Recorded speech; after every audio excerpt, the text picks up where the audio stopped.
안녕하세요. 임준입니다. 자, 오늘은 두 번째 시간, 한국어 두 번째 시간 읽기 부분을 공부하도록 하겠습니다. 자, 먼저 읽기 부분을 공부하기 전에요. 읽기의 5가지 유형을 설명드리도록 하겠습니다. 자, 이렇게 5가지 내용이 있는데요. 첫 번째는 중심 내용 찾기입니다. 중심 내용 찾기라는 것은요. 이 지문, 그러니까 이 글이 어떤 내용이 중심이 됩니까? 어떤 내용이 가장 중요합니까? 그것을 묻는 질문입니다. 자, 두 번째는요. 세부 내용 파악하기라고 나와 있는데 자세한 내용, 하나하나 내용이 맞아요, 틀려요, 맞습니까? 그렇지 않습니까? 이것을 묻는 질문입니다. 자, 세 번째는 완성하기입니다. 어떤 글이 진행이 되다가 중간에 비어있는 내용이 있는데요. 이 부분에 어떤 것이 들어가면 좋을까요? 이런 질문, 이런 문제입니다.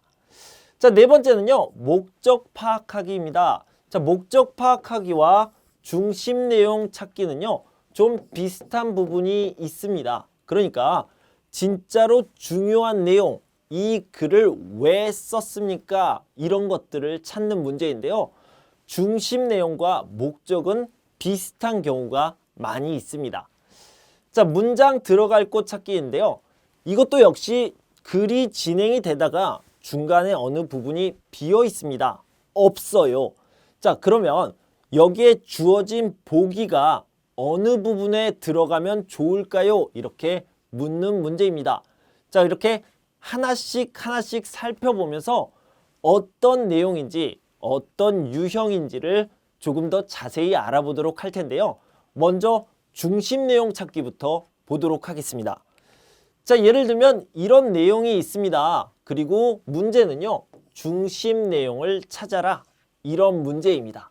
자, 먼저 한번 읽어보도록 할게요. 한옥의 재료는 자연에서 쉽게 구할 수 있는 나무, 돌, 흙, 종이 등이다. 이 중에서 종이는 쉽게 구겨지거나 찢어질 수 있는 연약한 재료인데 튼튼해야 할 건축물에 사용한 점이 흥미롭다. 종이를 창이나 문에 발라 바람을 막으면서도 공기가 통하도록 하고 습도가 알맞게 조절되도록 한 지혜가 엿보인다. 비나 눈에 젖어서 찢어지지 않도록 기름을 발라 방수 기능도 더했다. 선조들의 지혜는 알면 알수록 놀랍다. 자, 이런 내용이 있는데요. 자, 다시 한번 읽으면서 어떤 내용인지 머릿속으로 정리를 해보도록 하겠습니다. 먼저 한옥의 재료, 집을 만들고 있습니다. 한국의 전통 집인 한옥의 재료는요. 나무, 돌, 흙, 종이 등이 있는데요. 자, 나무, 돌, 흙 같은 경우에는 튼튼한 집, 단단한 집을 짓는데 좋은 재료입니다. 그런데요. 종이를 사용한다고요? 좀 의문, 이상한데? 라는 생각이 들죠. 자, 계속해서 봅시다. 이 중에서 종이는 쉽게 구겨지거나 찢어질 수 있는 연약한 재료, 약한 재료이다. 그런데 튼튼해야 할 건축물, 집에 사용한 점이 흥미롭다, 재미있다. 오, 이걸 왜 사용했지? 라는 생각이 든다는 거죠. 자, 그런데 좀 살펴보면요. 종이를 창이나 문에 발라 바람을 막으면서도 공기가 통하도록 하고, 자, 여기를 보면 첫 번째 장점, 좋은 점이 나와 있습니다. 장점 1이라고 써볼게요. 그리고 습도가 알맞게 조절되도록 한다. 자, 이거는 장점 2가 되겠죠. 이렇게 좋은 점이 있기 때문에 종이를 사용한 겁니다. 똑똑한 거죠. 지혜롭습니다. 우리 옛날 전통, 한국의 전통 집인데요. 옛날 사람들, 즉 조상들이 똑똑하다, 지혜롭다라고 생각할 수 있는 부분입니다. 자, 게다가요. 비나 눈에 젖어서 찢어지지 않도록 기름을 발라주었습니다. 또 똑똑한 모습이네요. 기름을 발라서 방수 기능도 더했다. 선조들, 즉 조상들이 정말 똑똑하군요. 지혜가 대단합니다. 정말 똑똑합니다. 이런 내용입니다. 자, 다시 한번 더 간단하게 정리를 해보면요. 한옥의 재료는 종이가 있는데 종이는 약한 재료 아닙니까? 라고 했는데 사실은 좋은 재료입니다. 조상들은 똑똑하군요. 지혜롭군요. 생각할 수 있고요. 종이를 그냥 사용한 게 아니라 기름을 더해서 사용했습니다. 그래서요. 방수 기능, 물에 젖지 않는 기능을 더했는데요. 이것을 보고 와, 조상은 정말로 똑똑하구나. 옛날 사람들, 선조는 진짜 똑똑하구나. 지혜롭구나. 이런 것들을 알 수 있습니다. 그래서 중심 내용은요.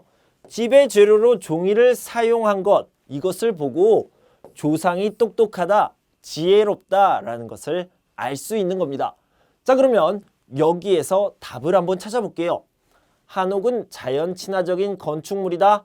맞는 말이지만 중심 내용은 아닙니다. 이렇게 정리를 하시면 되겠고요. 한옥은 약한 재료를 사용해서 튼튼하지 않다. 이것은 내용이 틀렸습니다. 한옥 건축에 종이를 사용한 조상의 지혜가 뛰어나다. 네, 지혜가 뛰어나다. 아주 똑똑하다. 이게 답이 되겠고요. 한옥의 창문은 종이로만 만들었지만 기능이 훌륭하다. 자, 이것은 맞는 말이지만 이것도 역시 중심 내용은 아니다. 이렇게 정리할 수 있겠습니다. 정답은 3번. 중심 내용은 조상의 지혜가 뛰어나다. 이 부분이 되겠습니다. 자, 다음 문제를 봅시다. 자, 이번은요. 세부 내용을 묻는 문제인데요. 아까도 말씀드렸듯이 자세한 내용들이 맞는지 틀리는지를 보는 문제입니다. 역시 먼저 문제를 읽어보도록 하겠습니다. 음식의 문화는 나라에 따라 다르다. 나라마다 기후가 다르고 생활 습관이 다르기 때문이다. 요즘은 해외여행의 기회가 늘어나고 다른 나라와의 교류가 증가하면서 낯선 문화와 음식을 만날 기회가 예전보다 많아졌다. 그리고 그 음식들 중 어떤 것은 우리의 음식 문화와 너무 달라서 놀라게 되기도 한다. 하지만 우리의 음식 문화처럼 다른 나라의 음식 문화도 그 나라만의 고유한 특성을 가지고 있다. 그 특성을 이해한다면 그렇게 놀랄 일은 아닐 것이다 라고 얘기했는데요. 자, 이것은 세부 내용을 묻는 문제이기 때문에 하나씩 OX를 살펴보면 좋을 것 같습니다. 자, 1번부터 볼게요. 해외여행을 해야만 낯선 문화를 접할 수 있다라고 했는데요. 자, 여기를 볼게요. 교류가 증가하기 때문에 낯선 문화와 음식을 만날 기회가 예전보다 많아졌다라고 얘기했습니다. 예전보다 많아져서 해외여행을 할 때뿐만 아니라 한국에서도 이태원이나 명동에 가면 다른 나라 음식을 먹을 수 있게 되었습니다. 교류가 많아졌기 때문에 해외여행을 가지 않아도 된다. 그것을 기회가 예전보다 많아졌다. 이렇게 표현하고 있죠. 그래서 아니죠. 우리와 음식 문화가 매우 다르면 거부하면 된다. 나 그거 안 먹어. 이렇게 얘기하면 됩니까? 아니요. 그런 내용은 나와 있지 않고요. 사실 여러 문화를 접하고 경험하는 것이 더 좋습니다. 기후와 생활 습관의 차이가 음식 문화의 차이를 불러왔다. 자, 여기를 봅시다. 음식 문화의 차이를 불러왔다라고 얘기했는데요. 자, 이 말은 음식 문화의 차이가 생기게 되는 원인이 되었다. 왜 차이가 생겼습니까? 그 원인을 얘기할 때 이런 것들, 이 주어가 바로 원인이 되겠죠. 그래서 맞는 표현입니다. 어디에 있습니까? 나라마다 기후가 다르고 생활 습관이 다르기 때문에 음식 문화가 다르다라고 맨 첫 번째 나와 있죠. 그래서 3번은 맞는 것입니다. 음식 문화의 특성을 이해하지 못하는 것은 개인 성향 때문이다.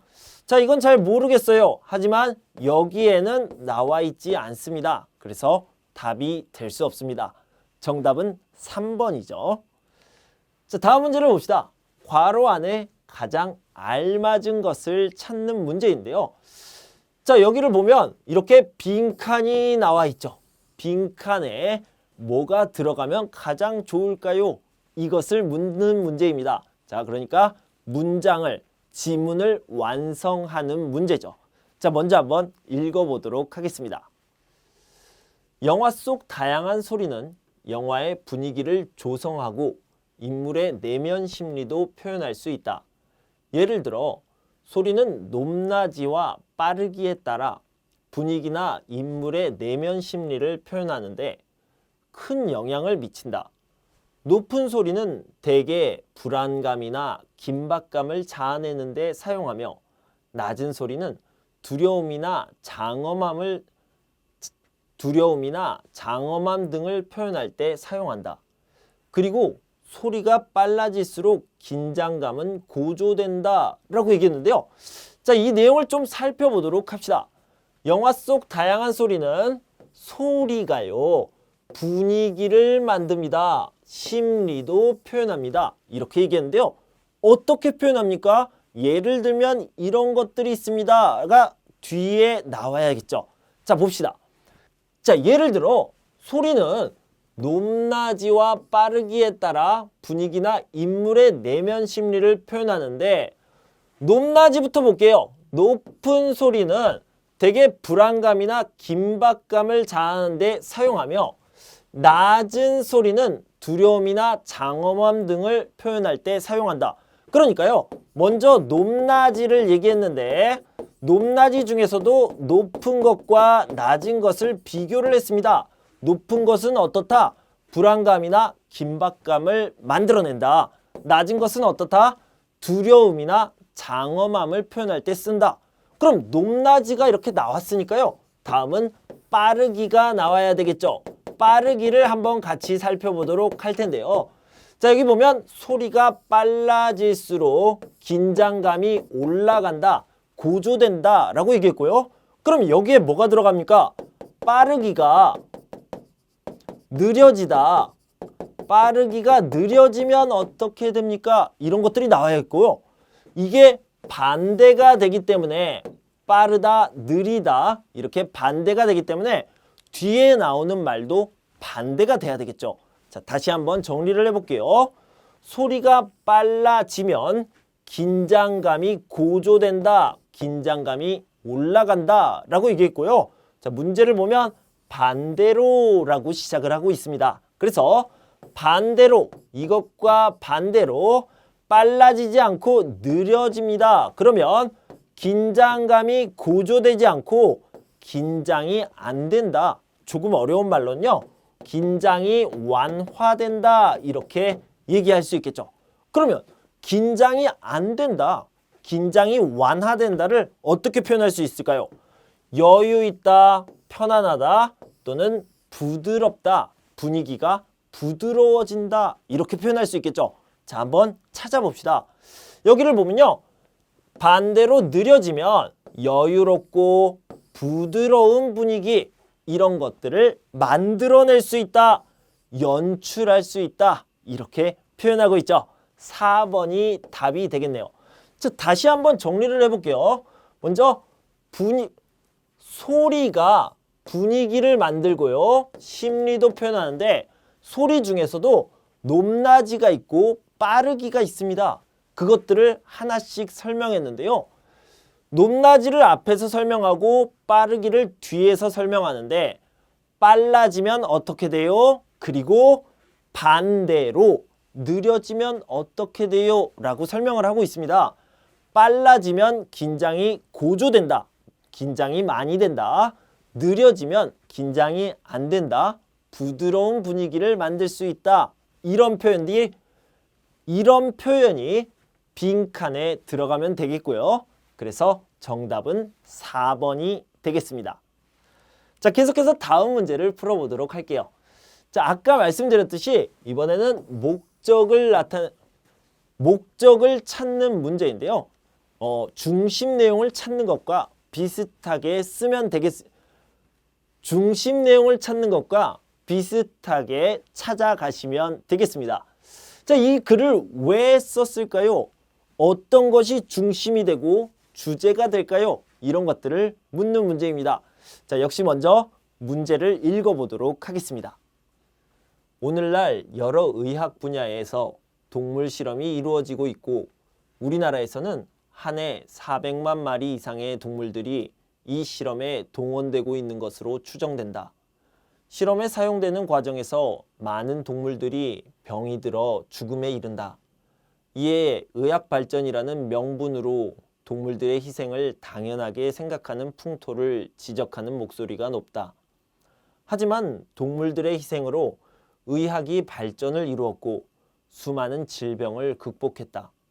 그래서 의학의 지속적인 발전을 위해서는 동물 실험이 계속되어야 한다는 주장도 있다. 이렇게 얘기했는데요. 자, 주장이 있습니다. 의견이 있습니다. 주장이 있고요. 그 다음에 지적도 합니다. 여러 가지 말, 여러 가지 생각, 여러 가지 의견이 있네요. 자, 하나씩 정리를 해볼게요. 자, 여러 의학 분야에서 동물 실험을 하는데요. 이 동물 실험에서 여러 가지 자, 이 동물 실험에서요. 많은 동물들이 죽습니다. 희생당한다고 표현을 했죠. 그래서 이것이 당연합니까? 동물들은 죽어도 괜찮습니까? 이것을 당연하게 생각하는 사람들이 생기고 있습니다. 자, 이런 전체적인 생각을 지적한다, 잘못됐다라고 말하는 의견이 있다라는 거죠. 자, 여기 봅시다. 동물 실험 때문에 동물이 희생당하는 것은 당연하지 않다. 이것은 문제다. 지적해야 되는 것이다.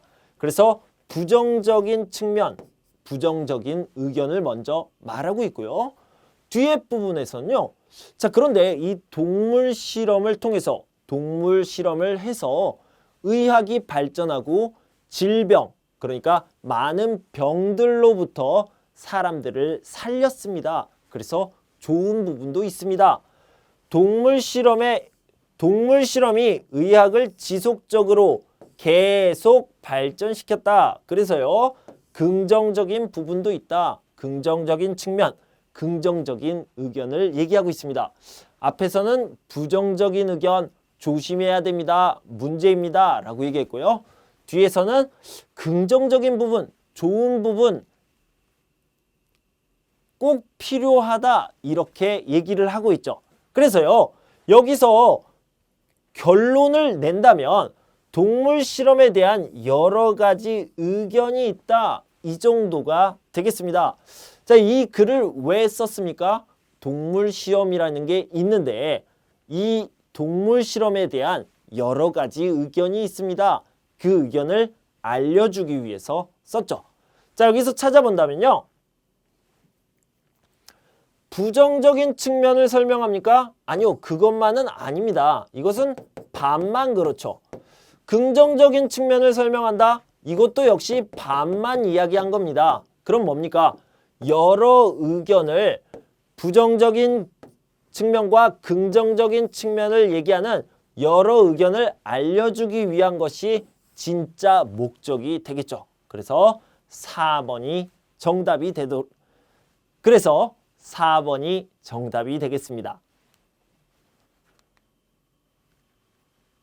자, 이제 마지막 문제입니다. 자, 여기를 보면요.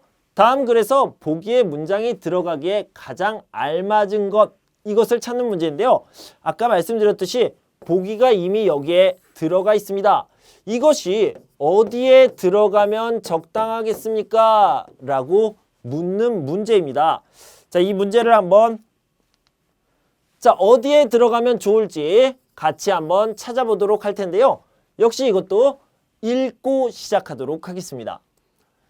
야구는 경쟁이고 싸움이다. 이런 야구의 라커룸은 전쟁을 앞둔 선수들이 쉬면서 경기를 준비하는 공간이다. 동양 선수들은 경기에 앞서 상대방 라커룸에서 장난을 치며 상대방 선수들과 왁자지껄 활발한 교류를 한다. 그런데 이러한 관계가 선수들의 경기에도 간접적으로 영향을 미쳐서 경기에 패하는 요인이 될 수 있다고 한다. 자, 먼저 단어를 몇 개 살펴보도록 할게요. 자, 영향을 미치다. 비슷한 말은요. 영향을 끼치다 라고 얘기할 수도 있고요. 영향을 주다 라고 얘기할 수도 있습니다. 그래서 여러 가지를 다 쓰니까요. 다 같이 알아두시면 좋겠고요. 경기에 패하다라는 것은요. 패배, 즉 지다라는 뜻입니다. 경기에 지다를요. 패배하다 또는 패하다 이렇게 표현하고요. 요인이라는 말은 중요한 원인, 이유인데요. 그냥 여러분은 원인이라고 생각하시면 되겠습니다. 자, 그럼 전체적인 내용을 보면요. 야구라는 경쟁, 싸움, 경기가 있는데 그 경기를 하기 전에 사람들과 선수들끼리 교류를 합니다. 활발한 교류를 하면 좋은 점도 있고요. 나쁜 점도 있습니다. 좋은 점은 서로 알고 분위기가 좋아지니까 좋겠죠.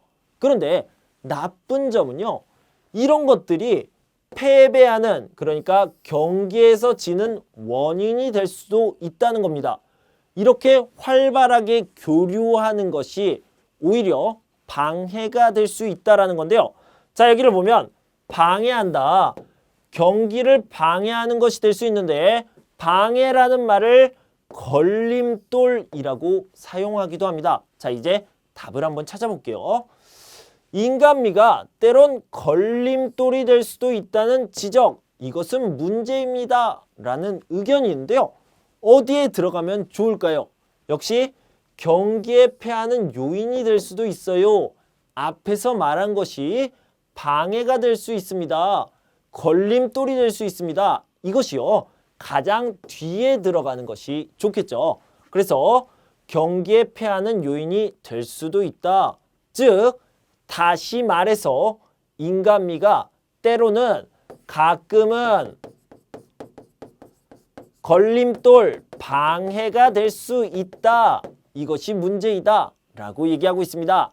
지적하고 있습니다. 이렇게 표현할 수 있겠습니다. 자, 여러분 이렇게 읽기 문제를 5개 유형으로 나눠서 설명해 봤습니다. 여러분 공부하시느라 수고 많으셨고요. 자, 오늘은 한국어 부분을 다 마쳤는데요. 다음 시간부터는 한국 문화 부분을 4시간에 걸쳐서 알아보도록 하겠습니다. 그때까지 여러분 건강하고 행복하세요. 감사합니다.